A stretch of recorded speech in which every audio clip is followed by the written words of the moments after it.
Damat Mimarisi kanalımıza hoş geldiniz. Bugün sizlerle konumu değerlendirip rakip konumdaki zayıflıkları nasıl değerlendireceğimizi ve bu fırsatlardan nasıl yararlanacağımızı çalışacağız. En önemli fırsat kaynaklarımızdan bir tanesi olan korumasız taşları bulup bunlardan nasıl yararlanacağımızı konuşacağız. Bu konuyla ilgili 5 tane konum hazırladım sizler için. Burada sizin hamleniz ne olurdu dedikten sonra videoyu durdurup hamleyi tahmin etmeye çalışırsak sizler için daha eğlenceli ve daha faydalı olacaktır. Böyle yapmanızı tavsiye ederim. Şimdi bu konumuza gelelim. Burada beyazlar, siyahların taşları gördüğümüz gibi taşlar arasındaki işbirliği oldukça önemli. Dikkat edersek siyahların taşlarının bir kısmı vezir kanadında, bir kısmı şah kanadında. Öncelikle konumu değerlendirmeye şöyle başlayacağız. Rakip şahın konumunu ilk olarak bunu değerlendireceğiz. Şahın konumuna baktığımız zaman beyaz fil kaçış karesini tutmuş. Şahın sadece yan tarafta bir tane kaçış karesi var. Bir diğer önemli konu ise taşların işbirliği. Boşta taşların olup olmadığı. Dikkat edersek A6'daki fil korumasız. Hiçbir taş onu korumuyor. Bugünkü videomuzun içeriği bu korumasız taşlardan nasıl yararlanacağımız üzerine kurulu. Burada videoyu durdurup tahmin etmeye çalışabilirsiniz. Evet, A6 filin korumasız olduğunu söylemiştim. Bir diğer değerlendireceğimiz nokta ise şahın konumu. Burada dikkat edersek vezirimiz eğer H7 karesine ulaşabilirse şahın suratına yapışıyor. Şahı istiyor ve kaçış karesinde tutuyor. Peki şah H7 karesindeyken şah onu yiyebiliyor mu? Tabii ki yemiyor çünkü koruması var. Yani burada H7 karesine mat karesi diyebiliriz. Rakip korumasız taşlardan faydalanırken sadece korumasız taşı istemiyoruz arkadaşlar. İkinci bir şey istiyoruz. Bakın vezir G6 yaptığımız zaman hem file saldırdık, mat karesini istedik. Eğer filini kurtarırsa mat olur. Yapması gereken doğru hamle şahını kaçmak. İşte o zaman boşta olan yani korumasız olarak en başta belirlediğimiz fili kazandık. Şimdi diğer örneğimize gelelim. Burada oyun sonu gelmiş. 3 hafif alete karşı 2 tane kale var. Beyaz şahın aktif olduğunu söyleyebiliriz. Diğer değerlendireceğimiz konu ise rakip şahın konumuydu. Şahın dikkat edersek sadece bir tane kaçış karesi var. B8'e kaçamıyor. Çünkü siyah fil orayı tutmuş. Şahın konumunu değerlendirdikten sonra diğer inceleyeceğimiz konu taşların arasındaki işbirliğiydi. Bakalım B5'teki kalenin koruması yok. B2 piyonuna saldırmış. B8'deki kalenin de koruması yok ama açık bir kalmış. Rakip korumasız taşlar bizim için fırsat kaynağıydı. Bunları değerlendirip buradaki hamlemiz ne olurdu düşünmeye başlayalım. Evet, kalenin B2 piyonunu istediğini söylemiştik. Burada B3 hamlesini yapanlar olabilir piyonu vermemek adına. Bunları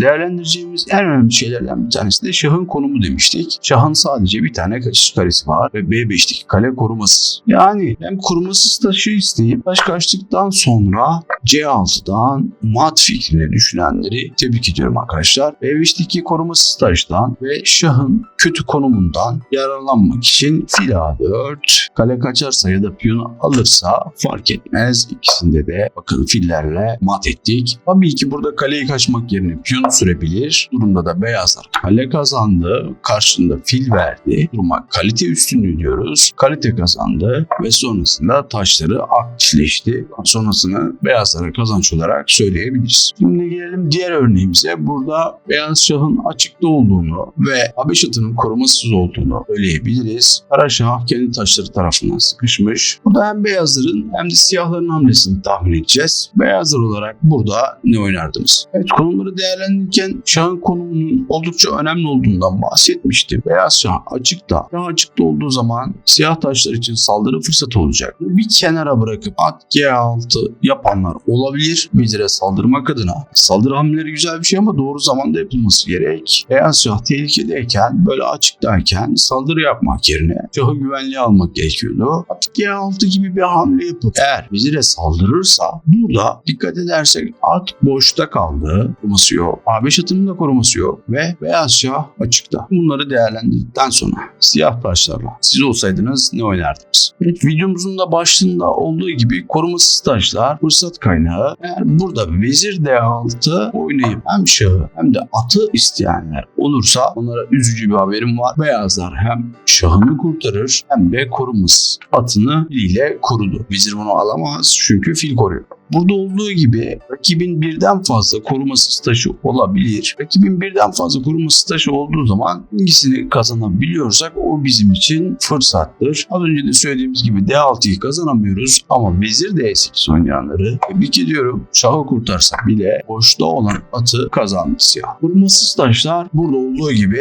rakip için hedef kazanç fırsatı oluyor. Şimdi bu örneğimize bakalım. Burada H1 sürüşüyle siyahlar kaleyi tehdit etmiş. Kaleyi kaçmak gerekiyor. Kale G5'in neden doğru olmadığını az önce konuşmuştuk. Kale korumasız kaldı, boşta kaldı. Her an siyah taşlar için fırsat olabilir. Beyaz şahın açık atlarının olduğunu görüyoruz. Korumasız kaleden yararlanmak için sizin hamleniz ne olurdu? Korumasız taşı kazanmak için heyecanlanıp aklımıza ilk gelen hamleyi yapmamamız gerek. Örneğin bizi F4 yaparsak rakip hem şahını kurtardı hem de kalesini korudu. Yani en etkili şahı, en etkili çifte tehdidi yapmamız gerek. Vezir D8 yaparsak yine aynı şekilde hem şahı kaleyi istedik ama bu kez ikisini birden kurtaramıyor. Örneğin kaleyi D5'e gelmek gibi bir hamle yaparsa dikkat edelim. D5'teki kale siyahlar 2 taşla saldırıyor ve beyazlar onu tek bir kuvvetle koruyor. 2'ye 1. Daha fazla saldıran taraf olduğu için vezirle bunu kaleyi alabilir. Aldıktan sonra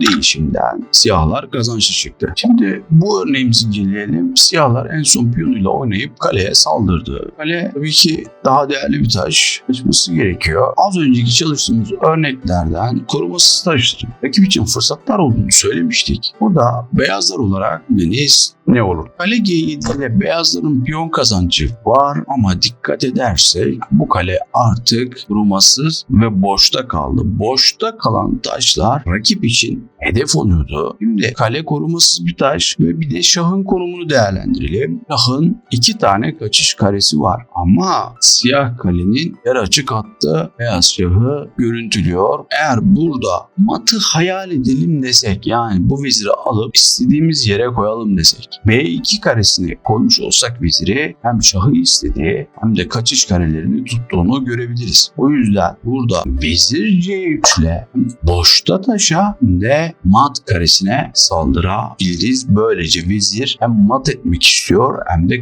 kaleyi istiyor. Mattan kurtulmak için eğer piyonu sürerse bu kez de boşta olan kaleyi siyahlar kazanır. Boşta kalan taşların nasıl rakip için fırsat olduğunu, umulmadık anda onu kazandığını görmüş olduk. İlk örneğimizde beyaz fil ata saldırıyor. Bu konumla karşılaşılabilir sık sık. Rakip bizim taşlarımıza saldırdığı zaman onu rastgele aklımıza gelen ilk yere kaçmayacağız. Örneğin at A5 gibi bir hamle yapılması mümkün, akla geliyor bu hamle. Yalnız bu hamlede evet kaleye saldırdı ve file saldırdı. İyi bir hamle gibi görünüyor at hamlesi. Ama arkadaşlar buradaki at korumasız bir taş ve boşta. Her an beyazlar bunu kazanabilir. Şimdi sizler için tahtayı çevireceğim ve artık beyazlarız. Beyaz at A5'e kaçtı ve kale ve fili istedi. İyi bir hamle gibi görünüyor ama siyah at A5'teki at beyazlar için büyük bir fırsat. Çünkü bu taş korumasız bir taş. Burada korumasız taşı, sadece korumasız taşı istersek onu kazanamayız. Çünkü buna çözüm bulur. Korumasız taşın yanında başka bir şey daha istememiz gerek ve bunun için en çok değerlendirdiğimiz konu rakip şahtı. Burada bakarsak şahın açık hatta olduğunu görüyoruz. Burada korumasız attan faydalanmak adına sizin hamleniz ne olurdu? Kaleye saldırıyor diye otomatik kaçma hamlelerini düşünmek doğru değil. Rakip konumdaki zayıflıkları belirlemek gerek. Dikkat edin. D5'te bir vezir olsaydı çatal yapıyordu. Çatalı beyazlar şu an yapamıyor. Çünkü F6'da güçlü bir at var. Korumasız taşı kazanalım diye hemen aceleyle şah çekersek taşı kaybederiz. Bunun yerine çatal karesini koruyan savunmadaki atı önce ortadan kaldırırsak sonrasında hem şahı hem de az önceki boşta olan hedef taşı kazanırız. Tabii ki şahı kurtarmak zorunda. Sonra da atı kazandık. Bu videomuzda anlatacaklarım bu kadar arkadaşlar. Videomuzu beğenip kanala abone olmayı unutmayalım. Bir sonraki çalışmamızda görüşmek üzere. Hoşçakalın.